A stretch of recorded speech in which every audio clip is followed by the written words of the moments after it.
पुजान तुझ चार वेद छह शास्त्रों के ज्ञाता हूँ कहाँ पे तथ कंधरे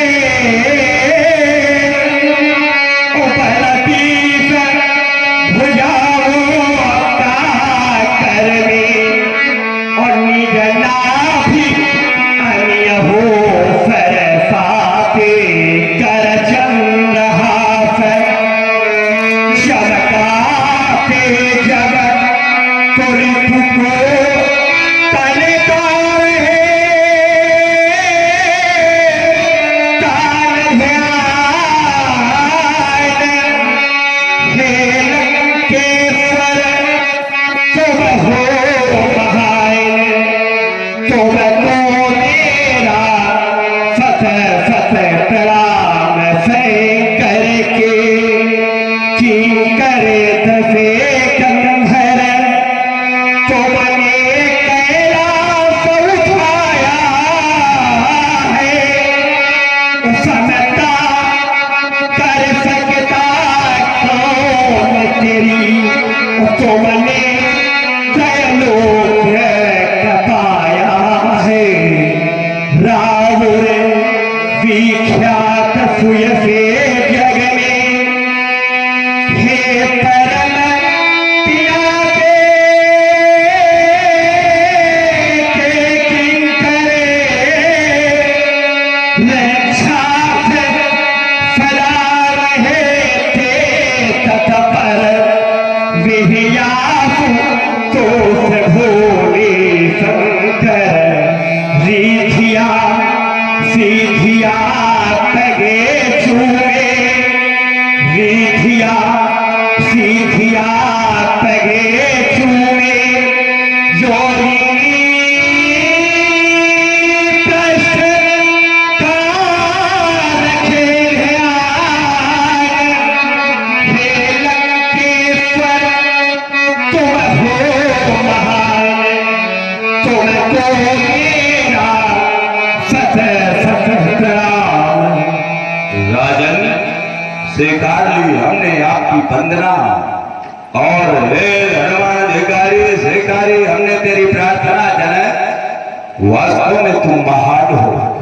अब यदि कोई विद्वान यह धारणा करे कि महान कौन है तो हमारी बुद्धि कहती है कि जो संघर्षों में जीता है वही महान कहलाता है, क्योंकि सोना जब अग्नि में तपता है तब तो कुंदन बन पाता है। कोई कहे क्या संघर्ष राजा जनक के चरित्र में आया तो हम कहेंगे अरे समय के समक्ष या जनक क्या वक्त इंसान को हैवान बना देता है। एक ऐसे व्यक्ति का व्यक्तित्व लेते हैं जिसके संदर्भ में कहा गया कि सकल अवधि मंडल से ही काला और एक प्रताप भाट महिपाला। उसके कृत्य क्या थे तो कहा सुर सुर संत पितर महिदेवा कलई सदा सबके सेवा विप्र भवन सुर भवन सुहाए और सब तीर्थनि विचित्र बनाए। चहरी कहे पुराण सृष्टि एक सोचा तो बार सहस्त्र सहस्त्र नृप किए सहे अनुराग। क्या राजा प्रताप भाव को निज चरणों का अभिमान था तो उत्तर आया कलई जो धर्म कर्म मन वाणी और वासुदेव अर्पित नृप ज्ञानी।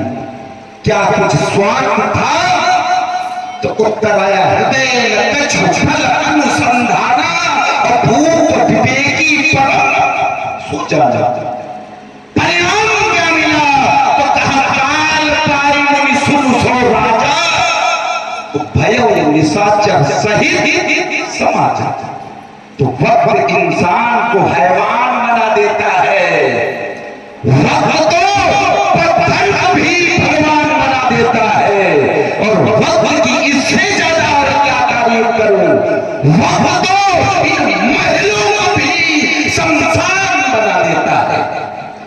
और कौन नहीं जानता आपके उस समय के विषय में सभी जानते हैं आपके उस समय की विषय से, तो सभी जानते हैं आपके उस समय के विषय में राजन, ये सभी जानते हैं कि पत्थर पर पिघलाने वाली वो दुकान की करुण कहानी और याद आ जाती जब भी परिवर्त फल आता नैनों में पानी। उस कहानी और नैनों के पानी के विषय में भी हमारे विचार है कि एक अधूरी जवानी से क्या फायदा, बिन कथानक कहानी से क्या फायदा, और आंख भरकर भी नजरें न पावन हुई तो ऐसे आंखों के पानी से क्या फायदा।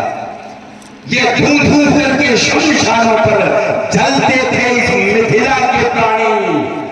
युग बदलेगा किंतु न होगी वो महाकाल की कथा पुरानी। यहाँ बैठे कृपाल ही नहीं, आपकी प्रजा ही नहीं, हम तो कहते हैं ये भूमंडल होगा नतमस्तक, क्योंकि तुम महायोगी के पंडित ज्ञानी और पूर्ण प्रतिष्ठा ले बैठे हो जनक, तुम्हारी अमर कहानी प्रण बताने की कोई आवश्यकता नहीं। हमने सुना बिटिया का विवाह कर रहे हो, अवस्था कितनी है? 6। धर्मात्मा नेपाल हो, आज सभ्यता पे विचार रखने वाले राजा हो, आपको यह ज्ञान भी होगा कि 2 वर्ष से 10 वर्ष तक की कन्या पूजनी मानी जाती है। राजन, श्री देवी भागवत के अनुसार 1 वर्ष की कन्या पूजा के योग्य नहीं मानी जाती, क्योंकि 1 वर्ष की कन्या भोग व बंध से वंचित रहती है। राजन, 2 वर्ष की कन्या को कुमारी कहा गया, 3 वर्ष की कन्या को त्रिमूर्ति कहा गया, 4 वर्ष की कन्या को कल्याणी कहा गया, 5 वर्ष की कन्या को रोहिणी कहा गया, 6 वर्ष की कन्या को कालिका माना गया, 7 वर्ष की कन्या को चंडिका माना गया, 8 वर्ष की कन्या को दुर्गा कहा गया, 9 वर्ष की कन्या को गौरी कहा गया और 10 वर्ष की कन्या को देवी भागवत के अनुसार माता सुभद्रा माना जाता है। तो कहने का तात्पर्य यह है कि जब 2 वर्ष से 10 वर्ष तक की कन्या पूजनी मानी जाती है तो 4 वर्ष का बिटिया का विवाह तो वर्जित है। अच्छा, बिटिया से भी परामर्श लिया कि हमने ऐसा निर्णय लिया? नहीं लिया, यही अनुचित किया, क्योंकि आपने प्रण कर दिया और किसी ने इनका खंडन कर दिया और इस अनुसार कन्या उसकी हो जाएगी। राज समाज आज जो तोड़ा तो बिटिया उसकी हो जाएगी और इसके पश्चात कन्या ने यह कहा दिया हमारे अनुकूल नहीं है, हम इससे विवाह नहीं करेंगे, तब क्या करोगे? जैसे प्रमाण हमसे ले हो।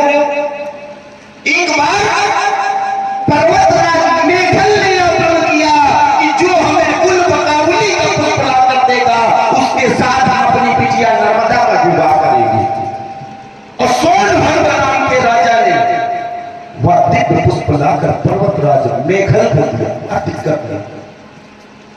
तो इस अनुसार नर्मदा का विवाह सोनभद्र के साथ हो जाना चाहिए, परंतु नर्मदा ने कहा कि पिता ने प्रण किया है तो अच्छी बात है, परंतु उससे अच्छी बात तब होगी जब हम पहले सोनभद्र की परीक्षा लें। और नर्मदा ने अपनी दावी परीक्षा भेजा। अब सोनभद्र नाम का राजा जुहिला के ही रूप में आकर्षित हो गया। जब यह ज्ञान देवी नर्मदा को हुआ, जब यह दृश्य माता नर्मदा ने देखा तो उन्होंने कहा यह तो विषयी है, भले ही पिता ने प्रण किया है परंतु यह सोनभद्र हमारे अनुकूल नहीं है।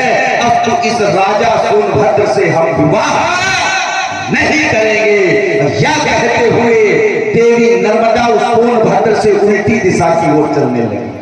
देखो साक्षी है कि इस देश की जितने भी नदियां हैं वह पश्चिम से पूर्व की ओर जाती है और देवी नर्मदा आज भी पूर्व से पश्चिम की ओर जाती है। अब सुन रहे हैं जनक, तुम्हारी कला मेरे समझ है, परंपरा है।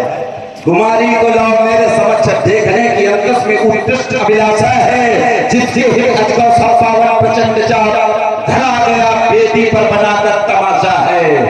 बनना है वीर जिन्हें देखे शिव चाप वो, पर ज्ञानी लंकेश स्वयं वीर परिभाषा है। आओ तो तीर जनक बुला सिया तो यहाँ आज शीघ्र देखो या मन में एक आशा है। और आप हो भैया रामचंद्र, आपके द्वारा भी 20 मुद्राओं से रावण जी को सम्मानित किया गया। बहुत बहुत शुभकामनाएं। ये उठाओ सिवा कांत, ये चाप धारी, ये कभी दर्श देगी सुकन्या हमारे। तो यही है प्रतिज्ञा सभी को सुनाया, ये हुआ सपूरा स्वयंवर चलाया। ये व्यथावर माला हमें ना दिलाओ, ये हृदय की भरी गूढ़ता को बताओ। ये तपस्वी यशस्वी महाश्रेष्ठ ज्ञानी, ये बनाओ सदा की भिखारी कहानी। आज आपके इस कविता को सुनकर हमें अपने गुरुदेव भगवान का स्मरण आया। हाँ, वास्तव में ये पद्धति लुप्त होती जा रही सीता दर्शन। अब तो प्रश्न होगा परीक्षण करने का कोई अपना